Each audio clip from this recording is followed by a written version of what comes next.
शिव का स्मरण करो। पूर्णिमा के दिन चावल का एक आखा दाना जानते हो, पूरा खंडित चावल नहीं, कितना चावल, एक दाना चावल का शंकर भगवान के शिवलिंग पर समर्पित करिए। एक बेलपत्र जिसका डंडी का मुख अपनी ओर हो, जहां से चावल चढ़ाया है, उस चावल के ऊपर अपनी कामना कर रख दीजिए और चंद्रमौली भगवान का स्मरण करिए। कौन से भगवान? शंकर भगवान का सर्वश्रेष्ठ सुंदर नाम है चंद्रमौली। चंद्रमौली भगवान का स्मरण करिए। अपनी कामना कर बेलपत्र समर्पित कर शिव जी पर एक लोटा पानी, एक जल पात्र समर्पित करो, कलश से जल चढ़ा दीजिए। नैनों में वो जल लगाकर अपनी कामना कर वापिस घर को आइए। अगली पूर्णिमा आएगी, जो कामना करी है मेरा चंद्रमौली भोलेनाथ उसे पूर्ण कर ही देगा। आप सभी को सुंदर पूर्णिमा की बहुत बहुत बधाई हो। बाबा विश्वनाथ की कृपा आप पर सदा बनी रहे। आ गया पूर्णिमा की रात्रि। बड़े से बड़ी बीमारियां, बड़े से बड़े रोग, बड़े से बड़े कष्ट इस पूर्णिमा की रात्रि को छूट जाते हैं। दमे की बीमारी, श्वास की बीमारी, अनिद्रा की बीमारी, रात्रि को जगना, ये सारी बीमारियां पूर्णिमा की रात्रि को अगर व्यक्ति अपने जीवन को सुखमय बनाए, अपने जीवन को आनंदमय बनाए तो सब छूट सकते। पूर्णिमा की रात्रि को पीपल के पत्ते 5 लेकर उसके ऊपर खीर डालकर रात्रि को खा लेने से महाराज दमे की बीमारी, श्वास की बीमारी रुक जाती है। वो बीमारी बढ़ती नहीं है, उससे कष्ट नहीं होता। जिन बच्चों के नेत्र कमजोर होते हैं, रोशनी कमजोर होती है, पूर्णिमा के दिन रात्रि को 12 बजे भगवान चंद्रदेव का दर्शन कराइए। 5 से 7 मिनट तक नयन मिलाए चंद्रदेव के साथ और बाद में एक पीपल के पत्ते पर खीर जो चंद्र के नीचे रखी हुई है उसी खीर को चटा दीजिए। फिर चंद्र का दर्शन कराओ, फिर खीर को चटा दीजिए। महाराज नयन की ज्योति बढ़ती है, नींद नहीं आती तो निंद्रा देवी प्रवेश करती है, निंद्रा अच्छी आती है, आनंदित होता है।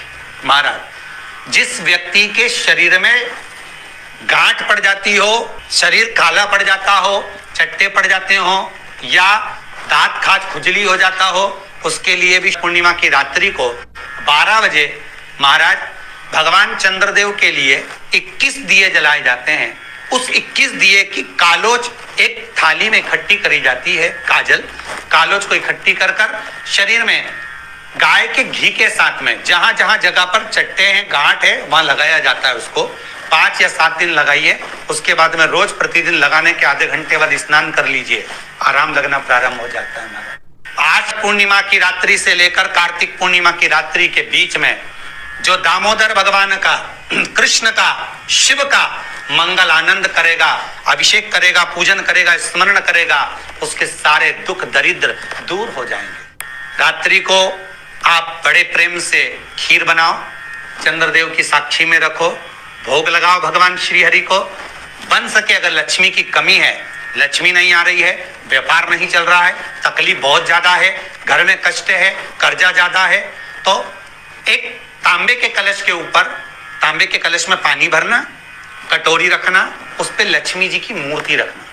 लक्ष्मी जी की मूर्ति नहीं हो तो चांदी का सिक्का रखना। उसके सम्मुख में आप 31 दीपक घी के लंबी बाती के जला देना। महाराज एक एक कमल गट्टा उस 31 दिए के अंदर डाल देना और लक्ष्मी जी का पूजन करना, लक्ष्मी जी का स्मरण करना, खीर का भोग लगाना, पान के पत्ते पर खीर रखना, 5 पत्ते पर खीर का भोग लगाना और माता लक्ष्मी से विनती करना। सुबेरे 4 बजे तक वो रखे रहने देना, सुबह 4 बजे वो उठाना, लक्ष्मी को वापिस तिजोरी में या सिक्का हो तो उसको अलमारी में रख देना। जो खीर बनी है वो प्रसाद के रूप में सुबह 8 बजे, 10 बजे, 9 बजे जब खाना हो प्रेम से पाना। माता जो दिए लगाए हैं वो ठंडे हो गए होंगे, उनको रखे रहने देना, बाद में काम आते रहेंगे, या दिए विसर्जन करना हो तो आपकी मर्जी है। पर वो मिट्टी के दिए लगेंगे, आटे के दिए नहीं लगेंगे, मिट्टी के दीप लगाना है आपको। 31 घी के दिए लगाना है। लक्ष्मी जी का पूजन करो, कंकु, चावल, हल्दी, मोली से सब तरह से पूर्णिमा की रात्रि को सुख मिलेगा, आनंद मिलेगा, लक्ष्मी की वृद्धि होगी, कार्य सिद्धि होगी। दूसरा क्रम, पूर्णिमा के दिन आप शाम को प्रदोष काल के समय 4:30 बजे से 6 बजे के बीच में 1 लोटा पानी, उसमें 5 बेलपत्र रखकर, 1 कमलगट्टा डालकर भगवान चंद्रेश्वर महादेव के नाम से भगवान शंकर को चढ़ा दीजिए। आपकी जो कामना हो वो कामना कर कर चढ़ाएं, विनती करें चंद्रेश्वर महादेव को और निवेदन करें कि हमारा ये कार्य सफल हो।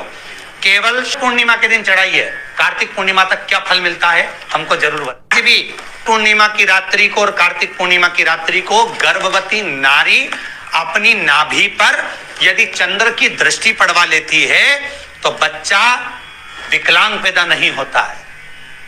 गर्भ से जो बालक होगा श्रेष्ठ होगा, विद्वान होगा, चतुर होगा, पढ़ने में होशियार होगा, क्योंकि ये चंद्र की किरणें जब समुद्र में उछाल ला सकती हैं तो आपके जीवन में भी तरक्की ला सकती है, उछाल ला सकती है। पूर्णिमा के दिन अगर आप शंकर भगवान को 1 लोटा पानी अगर शिव को समर्पित कर रहे हो, श्वेत पुष्प को रखकर शंकर जी के ऊपर सफेद फूल को चढ़ाकर अगर 1 लोटा जल भी, एक पात्र जल भी शंकर को समर्पित कर रहे हो तो ये लक्ष्मी के लिए ही तो कर रहे हो। और कौन सी लक्ष्मी? पूर्ण लक्ष्मी। पूर्ण लक्ष्मी पार्वती के यहाँ जब पहुंची, माता पार्वती जी ने लक्ष्मी जी को देखा और सरस्वती को देखा तो पूछा कि बात क्या है, क्या हो गया ऐसा, क्या हुआ, क्या है ऐसा जो तुम दोनों आज मेरे पास में आई? क्या हुआ? पार्वती जी कुछ बोलती, शिव जी का ध्यान माता सरस्वती की ओर और लक्ष्मी की ओर गया और भगवान शंकर जान गए कि आज भगवान नारायण ने लक्ष्मी जी को अपूर्ण कहा है। अब देखिए माता पार्वती क्या कर सकती है, इसको पूर्ण बनाने के लिए करेगी क्या? क्या हुआ? माता सरस्वती जी बोली लक्ष्मी को अपूर्ण कर दिया। अपूर्ण कर दिया? हाँ, तो क्या सोचना उसके लिए, इसको मैं अभी पूर्ण बना देती हूँ। माता जगत जननी पार्वती ने गोदी में विराजमान गणेश जी को उठाया और उठाकर लक्ष्मी जी की गोद में दे दिया। ले लक्ष्मी, आज से तू पूर्ण हो गई। लक्ष्मी, आज से तू पूर्ण है।